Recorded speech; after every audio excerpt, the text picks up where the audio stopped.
जय हिंद। आज हमारा जो टॉपिक है वो है विधानमंडल।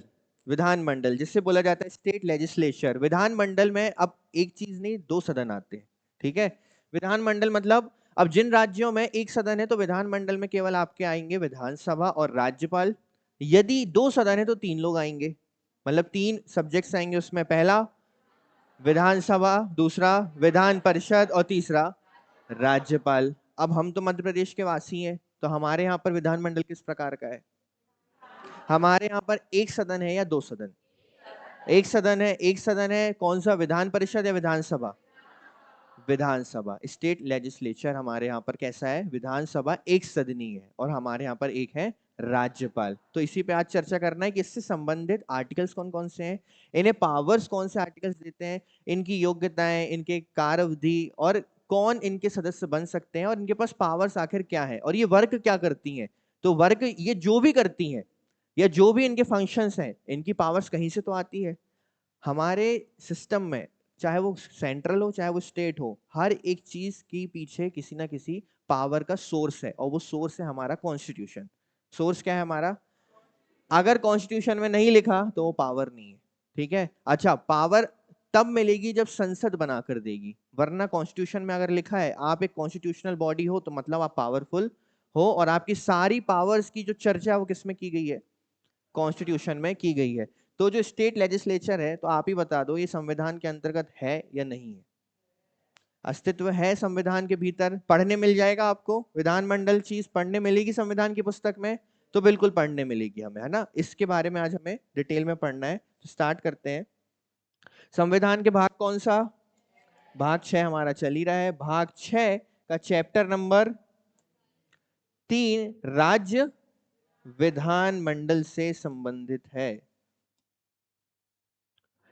इसमें राज्य विधायिका और कार्यकारिणी शामिल है। संविधान के भाग 4 आर्टिकल नंबर 168 से लेकर 212 तक क्या है आपका?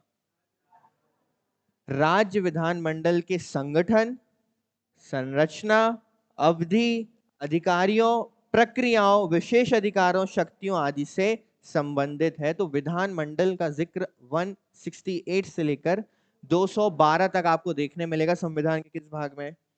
भाग नंबर 6 में। ठीक है, तो ये चीज हमें याद रखनी है। अब दो प्रकार के सदन होते हैं, बात कर लेते हैं। हम पढ़ रहे हैं विधानमंडल। याद रखना, विधानमंडल में सदन होते हैं। विधानसभा खुद अपने आप में एक सदन है। ठीक है, कई बार हम कंफ्यूज हो जाते हैं कि हम विधानसभा को विधानमंडल समझते हैं या विधानमंडल को विधानसभा समझने की कोशिश करते हैं, तो ऐसा नहीं करना। दो प्रकार के होते हैं। कैसे? एक सदनीय और द्विसदनीय। अच्छा, हमारी जो संसद है केंद्र में, वो कितने सदनीय है? वो तो द्विसदनीय ही है, लोकसभा और राज्यसभा। पर ये जो प्रारूप आपको देखने मिल रहा है ये हर स्टेट में अलग अलग है। ठीक है। आपको 6 स्टेट्स में देखने क्या मिलेगा? बचे कितने स्टेट्स आपके? 22। सही है। कितने स्टेट्स हैं आपके? 28 स्टेट्स हैं। भारत में कितने राज्य हैं? 28 राज्य हैं। 28 राज्यों में से 6 राज्य द्विसदनीय व्यवस्था को फॉलो करते हैं और एक सदनीय व्यवस्था को फॉलो करने वाले राज्य कितने हैं? 22 राज्य हैं। अब एक चीज, एक सदन में क्या क्या होता है? तो एक सदन में होता है सबसे पहले राज्यपाल और दूसरे होते हैं आपके विधान सभा। बस ये दो बॉडीज बस होती हैं। यहां पर कितने? तीन। पहला राज्यपाल, दूसरा विधानसभा और तीसरा विधान परिषद। ये तीन मिलकर बनाते हैं द्विसदनीय व्यवस्था या विधानमंडल। अब विधानमंडल शब्द दोनों के लिए ही सही है। जिन राज्यों में द्विसदनीय व्यवस्था उनके लिए विधानमंडल का मतलब होगा राज्यपाल, विधानसभा और विधान परिषद। जिन राज्यों में एक सदनीय व्यवस्था है उनके में विधानमंडल का मतलब होगा राज्यपाल और विधान। तो मध्य प्रदेश इन दोनों में से क्या है? मध्य प्रदेश कैसा है? ये है। उत्तर प्रदेश कैसा है? द्विसदनीय। समझ में आया? तो उत्तर प्रदेश के लिए जब बोला जाएगा कि उत्तर प्रदेश विधानमंडल, तो उसका मतलब होगा राज्यपाल, विधानसभा, विधान परिषद। जब मध्य प्रदेश को बोला जाएगा मध्य प्रदेश का विधानमंडल, तो उसका मतलब होगा राज्यपाल, गवर्नर और विधान सभा। एक सदनी राज्य या विधायिका का एक रूप है जहां राज्य के लिए कानून बनाने और लागू करने के लिए केवल एक सदन होता है। एक सदनी प्रणाली वाले राज्य विधानमंडल में राज्यपाल और विधानसभा होते हैं, और द्विसदनी जिसमें दो सदन होता है, इसमें राज्यपाल, विधानसभा और विधान परिषद शामिल होते हैं। तो ये चीज समझ में आई आपको? ठीक है, ये दो सदन हो गया हमारा। प्रत्येक राज्य के विधानमंडल में राज्यपाल और राज्य विधानमंडल शामिल होते हैं। ये दोनों शामिल रहेंगे। विधानमंडल इसलिए लिखा हुआ है क्योंकि या तो विधानसभा अकेली होगी या तो विधानसभा और विधान परिषद दोनों हो सकता है। कुछ राज्यों में विधानमंडल में दो सदन होंगे, अर्थात विधानसभा और विधान परिषद, जबकि बाकी में से केवल एक ही सदन होगा, अर्थात कौन सा सदन? विधानसभा होगा। संविधान उस राज्य में दूसरे सदन। अच्छा, एक चीज और ये बताइए कि मान के चलते हैं 6 राज्यों में द्विसदन है, ठीक है। अब इसमें से एक राज्य है, कोई भी राज्य ले लेते हैं, एक राज्य जिसको क्या बनाना है अपने स्टेट में? विधान परिषद। चलिए मध्य प्रदेश की ही बात कर लेते हैं। एमपी को क्या बनाना है? विधान परिषद। तो क्या करना होगा एमपी को? एमपी को क्या करना होगा? मध्य प्रदेश को किस प्रोसेस को फॉलो करना होगा? एमपी में भी कौन सा सदन है? विधानसभा है। तो इस विधानसभा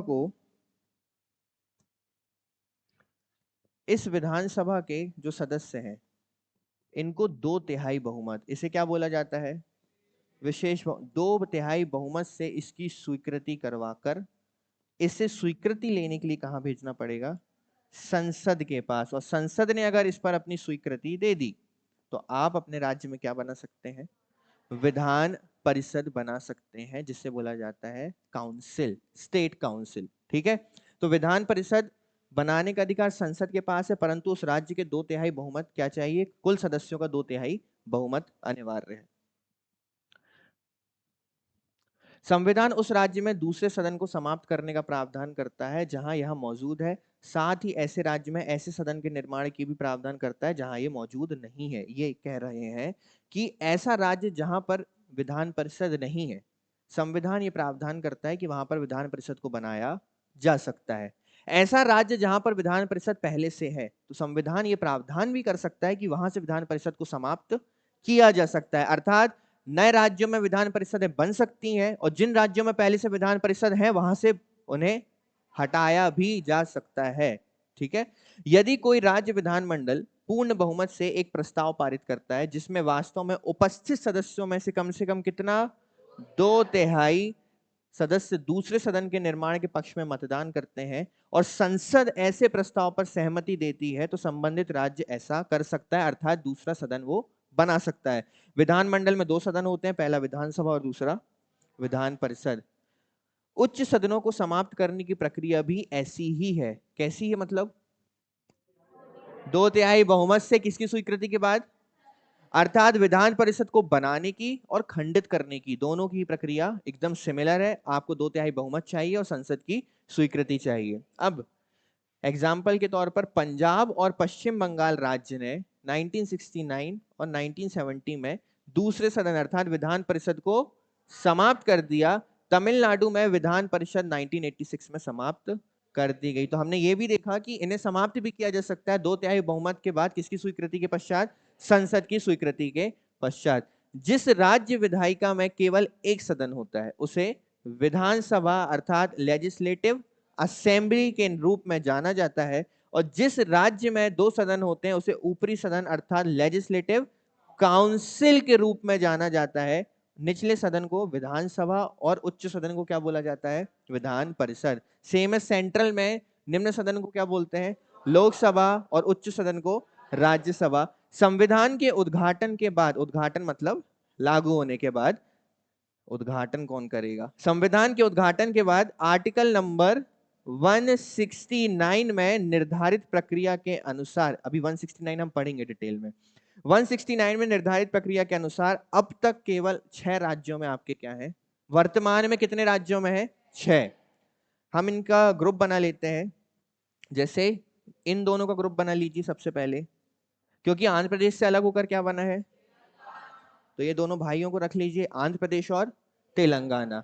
फिर दो पड़ोसी आपके बिहार और पड़ोसी हैं, तो यूपी और बिहार बचे दो, महाराष्ट्र, और महाराष्ट्र के नीचे क्या है तो वैसे गोवा, पर गोवा नहीं है, ठीक है, गोवा इतना से उसको साइड कर देते, थोड़ा और नीचे आते हैं, कौन है, कर्नाटका है, ठीक है। तो ग्रुप्स बन गए। तो टोटल कितने राज्य हैं जहां पर विधान परिषदें हैं, 6, जहां पर क्या है, लेजिस्लेटिव काउंसिल। पहले दो आंध्र प्रदेश तेलंगाना, इसको अभी याद कर लो, घर जाने का याद करने का टेंशन ही नहीं रखना है हमें, अभी याद कर लो, तेलंगाना और आंध्र प्रदेश। फिर दो पड़ोसी आपके बिहार और उत्तर प्रदेश, और नीचे के दो राज्य आपके महाराष्ट्र और, क्लियर है, 6 याद हो गए, बचे 22 राज्य। 22 राज्यों में कैसी व्यवस्था है, एक सदन, केवल विधान सभा। अब 22 राज्यों के नाम याद दिलाऊं, याद कराऊं, हम समझदार हैं, पढ़े लिखे हैं, है ना, और स्मार्ट हैं, हमें पता है 6 के नाम याद है, मतलब बचे हुए 22 क्या है, एक सदनी है। कि ऐसा करोगे 22 नाम रटोगे कि किन 22 में एक सदन, नहीं ना, 6 याद हो गए ना, एक बार जल्दी से फिर से बता दो, पहले दो अगले, अंतिम दो, क्लियर है। यहाँ पर द्विसदनी व्यवस्था है, अर्थात यहाँ 3 लोग मिलकर इस बॉडी का निर्माण करते हैं, विधानमंडल का, पहले राज्यपाल, दूसरे विधानसभा और तीसरा विधान परिषद, ठीक है। अब जो इंपॉर्टेंट आर्टिकल्स हैं विधान मंडल को समझने के लिए, लेजिस्लेचर को समझने के लिए, ठीक है, बहुत आसान है, केवल पढ़कर ही समझ जाओगे कि इनके भीतर लिखा क्या है, बाकी भीतर जाकर हम पूरा पढ़ेंगे। 168 राज्यों में विधान मंडलों का गठन से संबंधित है। 169 राज्यों में विधान परिषद का उन्मूलन या निर्माण करना, डिटेल में पढ़ेंगे, अभी आप केवल देखिए, ठीक है। 168 क्या बोलता है, विधान मंडल के गठन। 169 क्या बोलता है, नए विधान परिषदों का उन्मूलन व निर्माण, मतलब इन्हें बनाना और इन्हें हटाने की बात, सारी प्रक्रिया किसमें लिखी गई है, 169। 170 विधानसभाओं की संरचना, याद रखना ये पूछा जाता है कि विधानसभा के गठन की बात किसमें की गई, तो यहां मत फंसना, यहां क्या बोला है, यहां बोला गया विधान मंडल के बारे में, विधानमंडल में सब आते हैं। अगर पूछा जाए विधानसभा की संरचना की बात किसमें की गई है, तो 170 170, जैसी विधानसभा और उसके बाद अगला आपका क्या आएगा, विधान परिषद। 171 में क्या है आपका, विधान परिषद। 172 में अवधि मतलब कार्यकाल, तो 172 में है कार्यकाल। अब थोड़ा सा होल्ड करते हैं, फिर से 168 में आते हैं। 168 क्या है, विधान मंडलों की गठन या संरचना, ठीक है। 169 क्या है आपका, उन्मूलन या निर्माण, ठीक है, हो गया। 170 विधानसभा की संरचना, 171 विधान परिषद की संरचना। अब दोनों की अवधि की बात करते हैं, पहले विधानसभा की संरचना करवा दी, फिर विधान परिषद की संरचना करवा दी, अब दोनों के कार्यकाल की बात करते हैं। तो 172 विधान मंडलों की अवधि, विधानमंडल में दोनों आ गए, मतलब विधानसभा भी आ गई और विधान परिषद भी, अर्थात आर्टिकल नंबर 172 में दोनों चीजें लिखी हैं कि विधानसभा का कार्यकाल कितना होगा और विधान परिषद का कार्यकाल कितना होगा। 173 राज्य विधानमंडल की सदस्यता के लिए योग्यता, अर्थात आपको विधानसभा का सदस्य बनना है और विधान परिषद का सदस्य बनना है, तो उसकी योग्यता क्या होनी चाहिए, ये चीज किसमें लिखी है, 173। तो पहले संरचना, फिर कार्यकाल या अवधि, उसके बाद योग्यता। तो 173 तक हमें रुकना है क्योंकि इसके बाद 4 चीजें अलग पढ़ेंगे हम, ठीक है। तो 173 तक फिर से आते हैं। 168 क्या है आपका, बिना सामने देखे बोलो, ठीक है। 168 क्या है आपका, की गठन, ठीक है। 169 ठीक है। 170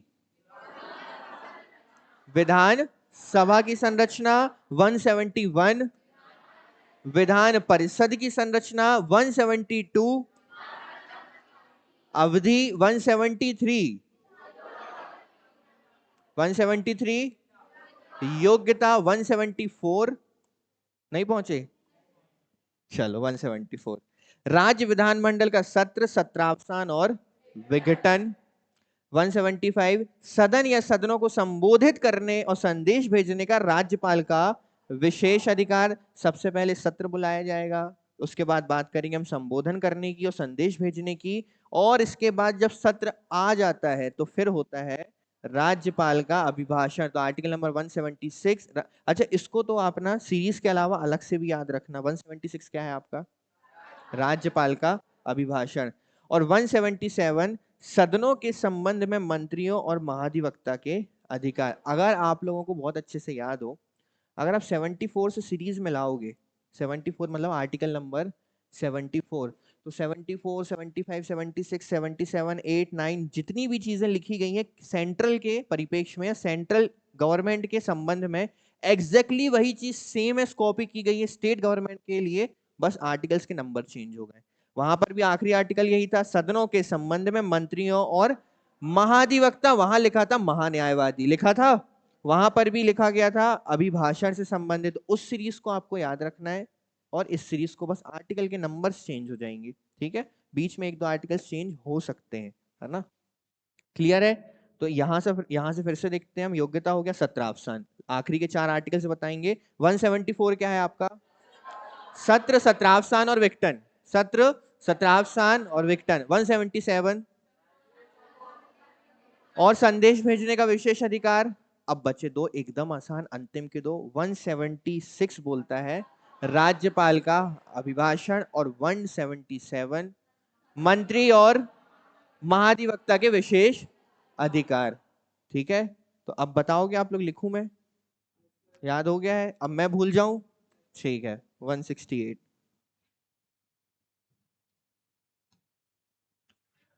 चलिए, आर्टिकल नंबर 168 बताइए क्या है? क्या है? विधान मंडल का गठन।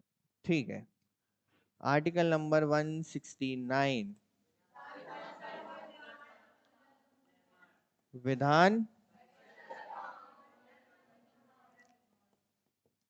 विधान परिषद का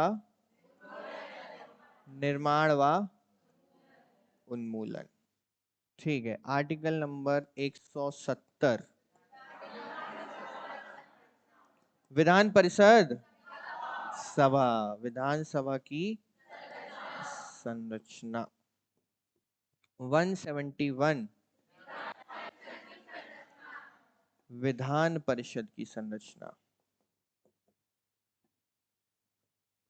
172 विधानसभा या विधान परिषद?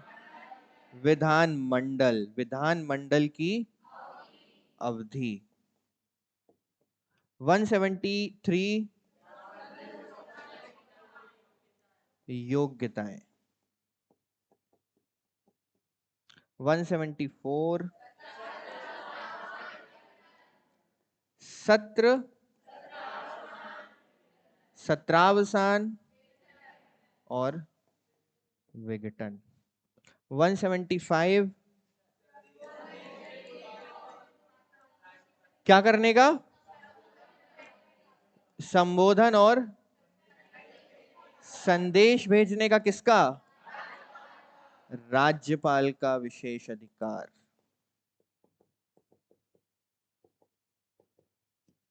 176 क्या? राज्यपाल का अभिभाषण। राज्यपाल का अभिभाषण। ठीक है, और मंत्री व महाधिवक्ता के विशेष अधिकार। हम अभी देखेंगे डिटेल में किन विशेष अधिकारों की बात हो रही है। के विशेष अधिकार। क्लियर है अच्छे से? ये आर्टिकल्स, इन आर्टिकल्स में हमारी कंप्लीटली स्टेट लेजिस्लेचर समाप्त हो जाएगी। ये समझ लिया तो आपने पूरी विधानमंडल को समझ लिया। क्लियर है? इनका रिवीजन कर लेना तो आपको याद रहेंगे। शुरू करें अब डिटेल में। सबसे पहले आर्टिकल नंबर 168 जो किसकी बात करता है? विधानमंडलों के गठन की बात करता है। प्रत्येक राज्य के लिए एक विधानमंडल होगा जिसमें राज्यपाल शामिल होंगे। हमने देखा, अब वो एक सदनी हो चाहे वो द्विसदनी हो, दोनों में ही राज्यपाल है, क्योंकि राज्यपाल राज्य के संवैधानिक प्रमुख होते हैं। आंध्र प्रदेश, तेलंगाना, उत्तर प्रदेश, बिहार, महाराष्ट्र, कर्नाटक राज्यों में 2 सदन तथा अन्य राज्यों में 1 सदन होगा। ये किस आर्टिकल में लिखा है?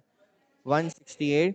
जहां किसी राज्य के विधानमंडल के 2 सदन हैं, एक को विधान परिषद और दूसरे को विधानसभा के रूप में जाना जाएगा, और जहां पर 1 सदन है उसको पता है? ठीक है। आर्टिकल नंबर 169, राज्यों में विधान परिषदों का उन्मूलन या निर्माण। आर्टिकल नंबर 168 में किसी बात के होते हुए भी, मतलब मैं आपको पहले बता देता हूं। देखो, हमारे आर्टिकल में लिखी चीजों को बदलने के लिए हमें उसमें क्या करना पड़ता है? अमेंडमेंट करना पड़ता है। कुछ चीजों के लिए अमेंडमेंट आवश्यक नहीं है। क्यों? अब यहां पर क्या लिख दिया इन्होंने कि 168 का जो खंड 1 है उसका सब क्लॉज नंबर ए ये कहता है कि आंध्र प्रदेश, तेलंगाना, उत्तर प्रदेश, बिहार, महाराष्ट्र, कर्नाटक में 2 सदन होंगे। ये बात इन्होंने लिख दी। ठीक है। अब इसका मतलब ये नहीं है कि कल को अगर कोई नया राज्य 2 सदन बनाता है तो अमेंडमेंट करना पड़े। क्यों अमेंडमेंट नहीं करना पड़ेगा? क्योंकि आर्टिकल नंबर 169 ने कहा कि अनुच्छेद 168 में किसी बात के होते हुए भी, अर्थात उसमें जो लिखा है वो तो ठीक है, होते हुए भी यदि संसद कानून द्वारा ऐसी परिषद वाले राज्य की विधान परिषद को समाप्त करने या ऐसी परिषद ना होने वाले राज्य में ऐसी परिषद के निर्माण करने का प्रावधान कर सकती है, यदि विधानसभा राज्य विधानसभा की कुल सदस्यता के बहुमत से विधानसभा में उपस्थित और मतदान करने वाले कम से कम कितने? 2/3 बहुमत से, और उसको स्वीकृति भी चाहिए किसकी? संसद की स्वीकृति भी अनिवार्य है।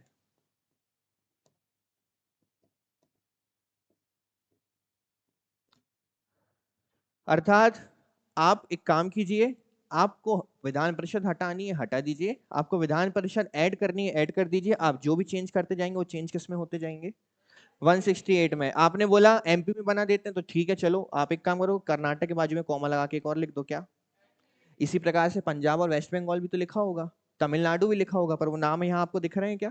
क्योंकि वो नाम अब नहीं है, क्योंकि वहां विधान परिषद नहीं, तो इसके लिए कोई अमेंडमेंट नहीं करना पड़ा। केवल 2/3 बहुमत राज्यों में लगा, विधानसभा में, और उसके बाद क्या लगा? संसद की स्वीकृति। ठीक है। तो 169 ये कहता है कि जिन राज्यों में विधान परिषद नहीं है वहां बनाई जा सकती है, जिन राज्यों में है वहां से हटाई जा सकती है, केवल चाहिए 2/3 बहुमत और संसद की स्वीकृति। आर्टिकल नंबर 170, विधानसभाओं की संरचना। अनुच्छेद 333 के प्रावधानों के अधीन, ये हम डिटेल में आगे पढ़ेंगे, प्रत्येक राज्य की विधानसभा में राज्य के क्षेत्रीय निर्वाचन क्षेत्रों में प्रत्यक्ष चुनाव द्वारा 500 से अधिक और 60 से कम सदस्य नहीं होंगे। देखिए, ये कह रहे हैं कि किसी भी विधानसभा में जब किसी राज्य के लिए क्या बनाई जाएगी, कोई विधानसभा बनाई जाएगी, तो उसमें 500 से अधिक सदस्य नहीं होने चाहिए और 60 से कम सदस्य भी नहीं होने चाहिए।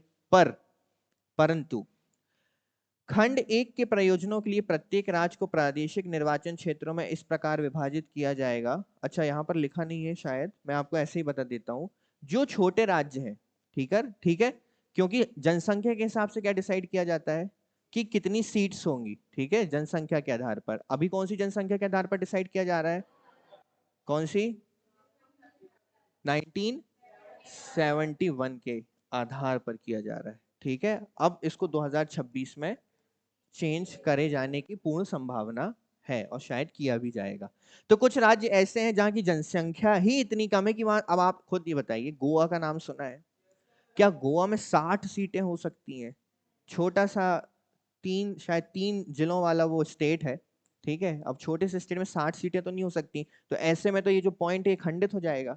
तो छोटे राज्यों के लिए प्रावधान है कि वहां पर केवल 60 से कम सीटें हो सकती हैं, वहां पर प्रावधान किया जा सकता है। खंड 1 के प्रयोजनों के लिए प्रत्येक राज्य को प्रादेशिक निर्वाचन क्षेत्रों में इस प्रकार विभाजित किया जाएगा कि प्रत्येक निर्वाचन क्षेत्र की जनसंख्या और उसे आवंटित सीटों की संख्या के बीच का अनुपात कैसा हो? संभव हो सके। अर्थात ये कह रहे हैं कि हर राज्य में सीटों का आवंटन इस प्रकार से किया जाएगा कि जनसंख्या और सीटों का अनुपात समान रूप से क्या रहे? बना रहे। कल को कोई राज्य ये ना बोले कि देखिए आपने उस राज्य को ज्यादा सीटें दे दी, है ना। हर चीज किसका आधार पर की जाएगी, जनसंख्या के आधार पर ही अनुपातिक दृष्टि से उसको डिवाइड किया जाएगा।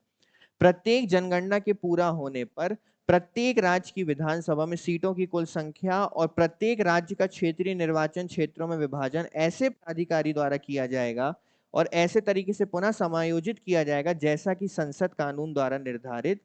ये बोल रहे हैं कि जब भी जनसंख्या बढ़ेगी तो कभी भी जब भी सीट बढ़ाई जाएंगी या आवंटित की जाएंगी तो वो उस आधार पर की जाएंगी जो संसद द्वारा निर्धारित किया जाएगा। और अभी संसद ने निर्धारित कब किया है, 2026 में, कि फिर से समायोजन किया जाएगा जनसंख्या के आधार पर, उस सीटों का आवंटन बदला जाएगा। अर्थात सीटों की संख्या को अब क्या किया जाएगा, बढ़ाया जाएगा। क्यों, क्योंकि अच्छा ये भी एक बहुत बड़ा कारण है कि कुछ स्टेट्स कभी अपनी जनसंख्या नियंत्रण ही नहीं करना चाहते, क्योंकि जनसंख्या कम हो गई तो क्या हो जाएगा, वोट्स भी कम होते हैं और सीट्स भी कम होने की संभावना रहती है। इसलिए राज्य कहते हैं कि बढ़ने दो, जितने बढ़ोगे उतनी सीटें आएंगी, है ना। अभी आप देखना हमारे जिले में भी एक से अधिक सीटें हो जाएंगी।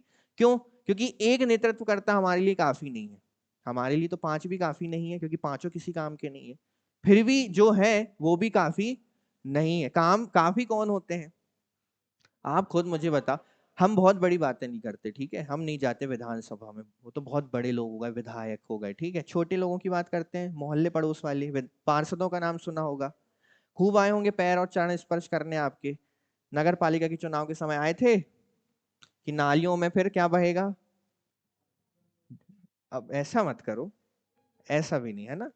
नालियों में स्वच्छ जल बहेगा, अर्थात नालियां समय समय पर साफ होती रहेंगी आपकी, ठीक है। सड़कें सोने की तरह चमकेंगी, आपका मन हो तो वहीं खाना खा लेना, है ना। मतलब उनके वायदे इतने बड़े बड़े रहते हैं कि हमारा मन ही नहीं करेगा घर के अंदर जाने का, हम रोड में ही सोएंगे, इतना स्वच्छ हमारा आवास होगा, कॉलोनीज होंगी। उस दिन के बाद दिखते हैं क्या वो, तो ये तो हमारे पार्षदों के हाल है, फिर आप इनसे क्या उम्मीद रख सकते हैं, ठीक है। फिर भी इनमें कुछ निकल कर आते हैं जो बेहतर कार्य करते हैं, सभी एक जैसे नहीं होते। विधान परिषदों की संरचना की बात करते हैं। अच्छा, विधान मंडल में एक चीज बस आप याद रखिए कि 500 से अधिक नहीं हो सकती और 60 से कम, पर एक्सेप्शनल उन राज्यों के लिए जिनकी जनसंख्या कम है। जनसंख्या हम जब नेक्स्ट लेक्चर में मैं आपको सीट्स बताऊंगा सभी स्टेट्स की, तो मैं आपको बताऊंगा कि किन राज्यों में 60 से कम सीटें हैं, ठीक है। अब बात करते हैं विधान परिषद की। आर्टिकल नंबर 171, ऐसी परिषद वाले राज्य की विधान परिषद में सदस्यों की कुल संख्या उस राज्य की विधानसभा में, अब ध्यान से समझना, यहां क्या लिखा है, उस राज्य की विधानसभा में सदस्यों की कुल संख्या का 1/3 से अधिक नहीं होगा। अर्थात यदि किसी राज्य की विधानसभा में 300 सीटें हैं तो इसका 1/3 कितना हुआ, 100। तो उस राज्य में 100 से अधिक सीटें नहीं हो सकती। सबसे सरल एग्जांपल मैंने आपको बता दिया कि अगर किसी राज्य में 300 विधानसभा सीटें हैं तो उस राज्य में विधान परिषद में 100 से अधिक सीटें नहीं हो सकती, अर्थात कुल सदस्यों के 1/3 से अधिक नहीं हो सकता। जब तक संसद, बशर्ते कि विधान परिषद में सदस्यों की कुल संख्या किसी राज्य की स्थिति में 40 से कम भी नहीं हो सकती। अब हमें यह पता चला कि विधानसभा में 60 से कम संख्या नहीं हो सकती, वैसे ही विधान परिषद में 40 से कम सदस्यता नहीं हो सकती या संख्या नहीं हो सकती। जब तक संसद कानून द्वारा अन्यथा प्रावधान नहीं करती तब तक किसी राज्य की विधान परिषद की संरचना खंड 3 में प्रदान की गई। अब खंड 3 देख लेते हैं, खंड 3 क्या बोलता है। पहले इस चीज को समझना कि जब तक संसद कानून द्वारा प्रावधान नहीं करेगी तब तक आपको कैसे फॉलो करना पड़ेगा, खंड 3 में लिखी गई चीजों को, ठीक है। ये मैं आपको समझने के लिए बता रहा हूं। आप ये जो है बेयर एक्ट्स है हमारे जो संविधान में उतारे गए हैं, इनको कभी ना एज इट इज मत लिखना अपनी कॉपी में। आपने समझ लिया सरल भाषा में, अब अपनी सरल भाषा में इसको लिख लो जो समझ में आ रहा है। विधान परिषद की संरचना की बात की गई है तो आप लिखो इस पे कि देखिए अपने सरल नोट्स बनाना, एकदम से नोट्स मेकिंग बहुत इंपॉर्टेंट है और उसमें स्मार्ट वर्क किया करो। ये पीडीएफ आपको देता हूं तो इसको कॉपी पेस्ट मत करो, सिंपल एक की पॉइंट बनाओ छोटा सा अपना, उसमें लिखो कि केवल कुल विधानसभा सदस्यों के 1/3 से अधिक नहीं हो सकता। नीचे लिखिए कि 40 से कम नहीं हो सकता। जब तक संसद कोई अन्य प्रावधान नहीं करेगी तब तक निम्न उक्त पॉइंट्स फॉलो किए जाएंगे। अब वो देख लेते हैं। किसी राज्य की विधान परिषद के सदस्यों की कुल संख्या में से जितना संभव हो सके 1/3 का चुनाव अच्छा, अब ये ए, ये बी, ये सी, ये डी, ये ई और ये नंबर 5। अब इसको पढ़ोगे तो अभी आप सो जाओगे, है ना। ये मैं भाप गया था क्योंकि मैं भी सो रहा था उस समय, तो इसलिए बेहतर मैंने क्या किया, इसको सरल करने का प्रयास किया। तो जो आपका पॉइंट नंबर 3 है, खंड खा है, ये कहता है कि विधान परिषद के सदस्य लाओगे कहां से। चलो बना दी विधान परिषद, आपने बोल दिया 1/3 होनी चाहिए, 1/3 से ज्यादा नहीं होनी चाहिए, 40 से कम नहीं होनी चाहिए, चलो बना दिया। ये 40 सदस्य, 50 सदस्य, 100 सदस्य कहां से लेकर आओगे। तो उन्होंने बोला खंड 3 में देखो, जब तक संसद नहीं बता रही तब तक कहां देखो, खंड 3 में तो बहुत कुछ है देखने को, तो इसलिए हम उसे सरल करते हैं, केवल यहां देखिए आप लोग। ये सही है। अब बेहतर है उससे कि उसी को पढ़ना है, उसको पढ़ना चाहोगे एक बार, जितना संभव हो सके, 1/12 का निर्वाचन नहीं ना। चलो सरल चीज देखते हैं। विधान परिषद के कुल सदस्य में से 1/3 सदस्य स्थानीय प्राधिकारियों के सदस्यों वाले निर्वाचक मंडल द्वारा चुने जाएंगे। अब एक चीज, स्थानीय प्राधिकारी लिखा है, तो ये वाला पॉइंट अब मैं आपको समझाऊंगा तो आपको बेहतर समझ में आएगा। 1/3 सदस्य किसके द्वारा चुने जाएंगे, स्थानीय प्राधिकारी। अब देखते हैं ये स्थानीय प्राधिकारी कौन होते हैं। 1/3 का चुनाव राज्य में नगर पालिकाओं, जिला बोर्ड और ऐसे अन्य स्थानीय प्राधिकारियों के सदस्यों से बने निर्वाचक मंडल के द्वारा किया जाएगा। हर डिस्ट्रिक्ट में डिस्ट्रिक्ट बोर्ड होता है और हर डिस्ट्रिक्ट में नगर पालिका या नगर निगम होती है, तो उसके सदस्यों के द्वारा एक निर्वाचक मंडल तैयार किया जाएगा। निर्वाचक मंडल मतलब जो लोग बैठकर सदस्यों को चुनते हैं, होता है। तो ये चुनकर केवल कितने सदस्यों को चुनेंगे, 1/3। तो हमें यह पता चला कि विधान परिषद के 1/3 सदस्य चुने जाएंगे स्थानीय प्राधिकरण के द्वारा। अब 1/12, 1/12 सदस्य राज्य में रहने वाले स्नातक वाले निर्वाचक। अब क्या होगा, जो ग्रेजुएट्स हैं और जो ग्रेजुएट्स नहीं है परंतु 3 वर्ष का उन्होंने कॉलेज में अपना कोर्स किया है, कुछ डिग्री 4 वर्ष की भी होती है ना, क्योंकि कुछ 5 वर्ष की भी होती हैं, कम से कम कितने वर्ष, 3 वर्ष, और या तो 3 वर्ष के आप स्नातक होने चाहिए। तो उन स्नातकों के द्वारा एक निर्वाचक मंडल और तैयार किया जाएगा। पहला निर्वाचक मंडल तैयार हुआ किसके द्वारा, मिलकर, इन्होंने कितने लोगों को चुन लिया, 1/3। अब दूसरा निर्वाचक मंडल स्नातकों के द्वारा, ये कितने सदस्यों को चुनेंगे, 1/12। 1/12 किसका, 1/12, अभी मैंने आपको जो फॉर्मूला निकाल के 100 निकाला था, इसी को समझ के चलो कि 100 के 1/3 सदस्य चुन लिए गए हैं। अब 100 में से 1/12 सदस्य इनके द्वारा, अब फिर से 1/12, 1/12 सदस्य निर्वाचक मंडल द्वारा चुने जाएंगे शिक्षण में लगे व्यक्तियों से मिलकर। अब इसका पॉइंट भी देख लेते हैं, कहां है शिक्षण वाला। जितना शैक्षणिक संस्थानों में पढ़ाने में कम से कम कितना अनुभव हो, 3 वर्ष का। देखो यहां लिखा था विश्वविद्यालय में कम से कम कितना, 3 वर्ष के स्नातक होने चाहिए, तो आप 1/12 सदस्यों को चुन सकते हो, निर्वाचक मंडल तैयार किया जाएगा। यहां पर कम से कम शैक्षणिक संस्थानों में पढ़ाने का कितने वर्ष का अनुभव, 3 वर्ष का अनुभव हो। फिर जो 3 वर्ष के अनुभव वाले लोग होंगे इन्हें इकट्ठा करके एक निर्वाचक मंडल बनाया जाएगा, और वो निर्वाचक मंडल कितने सदस्यों को चुनेंगे, 1/12 सदस्यों को। अब 1/3 सदस्य, अब कुछ विधानसभा के सदस्यों की भी अपन वैल्यू रख लेते हैं। जब हम राज्यसभा पढ़ रहे थे तो आपको याद होगा राज्यसभा के कंप्लीटली मेंबर्स किसके द्वारा चुने जा रहे थे, किसके द्वारा, विधानसभा के सदस्यों के द्वारा चुने जा रहे थे, चुने जा रहे थे। पर यहां आपने वहां 1/2, 1/3, 1/12 सिस्टम देखा था क्या, राज्यों में देखने को मिलेगा पर आपको। अब यहां पर थोड़ी पावर्स इनको भी दे देते हैं बेचारे, तो इनको दिया गया 1/3 सदस्यों को चुनने का अधिकार, किसको, विधानसभा के सदस्यों को। अब बचे बाकी शेष किसके द्वारा, क्योंकि राज्यसभा के तो इलेक्शन होते नहीं है, तो वहां तो लोगों को बैठाना पड़ता है। बैठाना मतलब अपॉइंट या नियुक्ति दी जाती है, या फिर एक तरीके से गिफ्ट के रूप में वो सीट दी जाती है कि आप बैठिए यहाँ पर कुछ वर्ष आकर और कुछ बड़े काम करके दिखाइए। ये लोग होते हैं जो स्टेट लेजिस्लेचर में विधान परिषद की सीटों को भरने का काम करते हैं, ठीक है। 1/3 सदस्यों को कौन चुनता है। अगर आपको ये सब याद ना रहे ना, तो इतना तो याद रखना कि विधान परिषद के सदस्य चुनकर कहां से आते हैं, पर आपको ये डेटा याद होना चाहिए, इतना मुश्किल नहीं है। वन सिंपल करें इसको, 1/3 1/3 का ग्रुप बना लेते हैं, 1/12 1/12 का, ठीक है। 1/3 2 लोग चुनते हैं, स्थानीय प्राधिकरण और विधानसभा के सदस्य, हो गया। टोटल सदस्य में से 1/3 कौन चुनता है, स्थानीय स्वशासन और स्थानीय प्राधिकरण और आपके, अब 1/12 पूरा यूनिवर्सिटी में डाल दीजिए। जिसने एक स्नातक और दूसरा जिसने 3 वर्ष कम से कम पढ़ाने का अनुभव या शैक्षणिक संस्थानों में उसको क्या हो, बचे बाकी किसके द्वारा चुने जाएंगे, राज्यपाल के द्वारा चुने जाएंगे। बाकी सदस्य जो बचे हुए हैं वो राज्यपाल के द्वारा चुने जाएंगे। 172 राज्य विधानमंडलों की अवधि, तो आपको पता है विधानसभा की अवधि होती है 5 वर्ष और विधान परिषद की अवधि होती है 6 वर्ष, और हर दूसरे वर्ष 1/3 सदस्य उसमें से सेवानिवृत्त हो जाते हैं, जैसा कि राज्यसभा में होता था। पढ़ लेते हैं।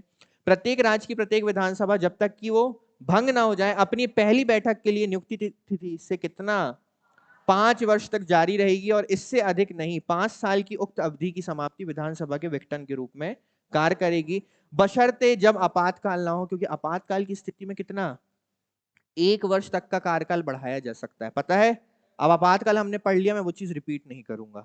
और यदि आपातकाल समाप्त हो गया, मान लो, इस पर भी हमने चर्चा की थी कि मान लो कि आपातकाल लगा और 1 वर्ष का कार्यकाल बढ़ाया गया, किसका, विधानसभा का बढ़ा दिया गया, परंतु आपातकाल 1 महीने के भीतर ही समाप्त हो गया। तो ऐसी स्थिति में क्या 11 महीने और समय चलेगा, कितना, बिल्कुल सही, 6 माह के भीतर, बशर्ते जब आपातकाल की उद्घोषणा लागू हो जाती है, उक्त अवधि को संसद द्वारा कानून द्वारा एक बार में 1 वर्ष से अधिक की अवधि के लिए बढ़ाया नहीं जा सकता, और किसी भी मामले में उद्घोषणा के लागू होने के बाद कितना 6 माह की अवधि से अधिक नहीं बढ़ाया जा सकता। किसी राज्य की विधान परिषद विघटन के अधीन नहीं होगी। विधान परिषद कभी भंग हो सकती है, राज्यसभा कभी भंग हो सकती है, तो विधान परिषद भी कभी भंग नहीं हो सकती, लेकिन उसके लगभग 1/3 सदस्य प्रत्येक दूसरे वर्ष क्या हो जाते हैं, रिटायर हो जाते हैं, सेवा निवृत्त हो जाते हैं। तो अवधि हमने देख ली। 173 राज्य विधानमंडल की सदस्यता के लिए योग्यता, भारत का नागरिक होना चाहिए, विधानसभा की सीट के लिए 25 वर्ष, विधान परिषद की सीट के लिए 30 वर्ष, और अन्य योग्यताएं रखता हूं संसद द्वारा बनाया गया किसी भी कानून के तहत उसके तहत निर्धारित की जा सकती हैं। अन्य योग्यताएं संसद द्वारा निर्धारित की जा सकती हैं। और यहां पर एक चीज लिखी गई है कि चुनाव आयोग द्वारा इस संबंध में अधिकृत किसी व्यक्ति के समक्ष शपथ लेता हो या प्रतिज्ञान करता हो। इसका मतलब ये है कि वो सदस्य, आपको पता है हमारे जितने भी मेंबर्स चुनकर आते हैं वो क्या करते हैं, शपथ लेते हैं। विधानसभा के सदस्यों को शपथ कौन दिलाता है, कौन दिलाता है, कौन दिलाता है विधानसभा के सदस्यों को, अच्छा, तो प्रोटेम स्पीकर कौन होता है, प्रोटेम स्पीकर कौन होता है, जो सबको याद दिलाता है, शपथ दिलाता है, ठीक है, याद रखिएगा इस चीज को। तो भारत का नागरिक होना चाहिए। अगर विधानसभा के सदस्य तो कितनी उम्र, 25 या उससे ज्यादा, विधान परिषद के हैं तो 30 या उससे ज्यादा, और यहाँ लिखा नहीं है पर हम बोल देते हैं किसी अन्य लाभ के पद पर नहीं होना चाहिए। राज्य विधानमंडल के सत्र, सत्रावसान और विघटन, राज्यपाल समय समय पर सदन या राज्य के विधानमंडल के प्रत्येक सदन को ऐसे समय और स्थान पर बैठक के लिए बुलाएगा जैसा वह उचित समझे। पर हमने ये भी पढ़ा है कल मुख्यमंत्री में, ये तो उचित समझते हैं पर एक बार परामर्श किससे करते हैं, मुख्यमंत्री से करते हैं। एक सत्र की अंतिम बैठक और तारीख के बीच में 6 माह से अधिक का अंतर नहीं होना चाहिए, अर्थात 2 सत्र के अधिवेशनों के बीच 6 माह से अधिक का अंतर। ये केंद्र में भी था क्या, बिल्कुल था। राज्यपाल समय समय पर सदन या किसी भी सदन का सत्रावसान कर सकते हैं और विधानसभा को भंग भी कर सकते हैं। 175 सदन या सदनों को संबोधित करने और संदेश भेजने का राज्यपाल का, राज्यपाल विधानसभा को संबोधित कर सकते हैं। विधान परिषद वाले राज्य के मामले में राज्य के विधानमंडल के किसी भी सदन को या दोनों सदनों को एक साथ इकट्ठे होकर संबोधित कर सकते हैं। ये कह रहे हैं कि जहां केवल विधानसभा है तो वहां किसे संबोधित कर सकते हैं, विधानसभा को। जहां पर विधान परिषद है तो वो चाहे तो विधानसभा और विधान परिषद दोनों को इकट्ठा बुलाकर भी संबोधित कर सकते हैं। राज्यपाल सदन या राज्य विधानमंडल के सदनों को संदेश भेज सकते हैं, चाहे वह विधानमंडल में लंबित किसी विधेयक के संबंध में हो या किसी अन्य विषय पर हो। यदि कोई विषय या विधेयक लंबित पड़ा हुआ है कहां पर, विधान सभा में, तो उससे रिलेटेड भी कोई संदेश आपके राज्यपाल उन्हें भेज सकते हैं, या किसी अन्य सब्जेक्ट के लिए भी उसे संदेश भेज सकते हैं। जिस सदन को कोई संदेश भेजा जाता है वह सभी सुविधाजनक प्रेषण के साथ विचार करेगा। संदेश द्वारा आवश्यक किसी भी मामले पर विचार किया जाना चाहिए। अब राज्यपाल का संदेश है तो विचार किया जाना आवश्यक है या नहीं। अब बचे हमारे अंतिम दो आर्टिकल्स। राज्यपाल द्वारा विशेष कब किया जाता है विशेष अभिभाषण बताइए।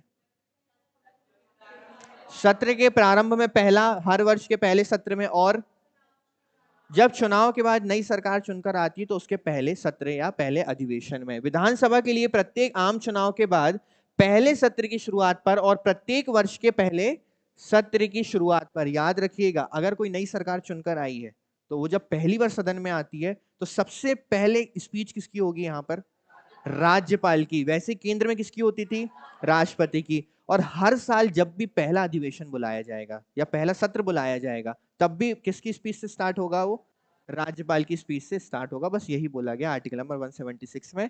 177 सदनों के संबंध में मंत्रियों और महाधिवक्ता के अधिकार। देखिए ध्यान से समझना, किसी राज्य के प्रत्येक मंत्री और महाधिवक्ता को राज्य की विधानसभा में या विधान परिषद वाले राज्य के मामले दोनों सदनों में बोलने का भी अधिकार है और कार्यवाही में भाग लेने का भी अधिकार है। परंतु इन दोनों को क्या अधिकार नहीं है, वोट देने का अधिकार नहीं है। क्योंकि महान्यायवादी को सदन में वोट देने का अधिकार था क्या, सेम एज हमारे राज्य के विधानमंडल में आपके महाधिवक्ता को वोट देने का अधिकार नहीं है। इनका विशेष अधिकार यही है कि ये संसद की कार्यवाही में बोल भी सकते हैं और उस पर भाग भी ले सकते हैं कि आखिर चर्चा क्या चल रही है। क्लियर है। तो अभी केवल हमने आर्टिकल्स देखे हैं, कुछ इनकी शक्तियां भी हैं, विधायी शक्तियां या लेजिस्लेटिव पावर्स हैं जो हम नेक्स्ट लेक्चर में कवर करेंगे। फिलहाल इसमें क्या समझ में नहीं आया तो आप बताइए। आर्टिकल्स क्लियर हैं सारे, आपको घर जाकर पढ़ लोगे, रिवाइज कर लोगे।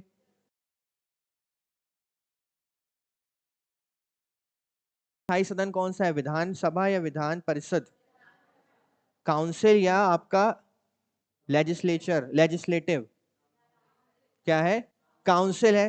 क्लियर है, चलिए समाप्त करें। जय हिंद।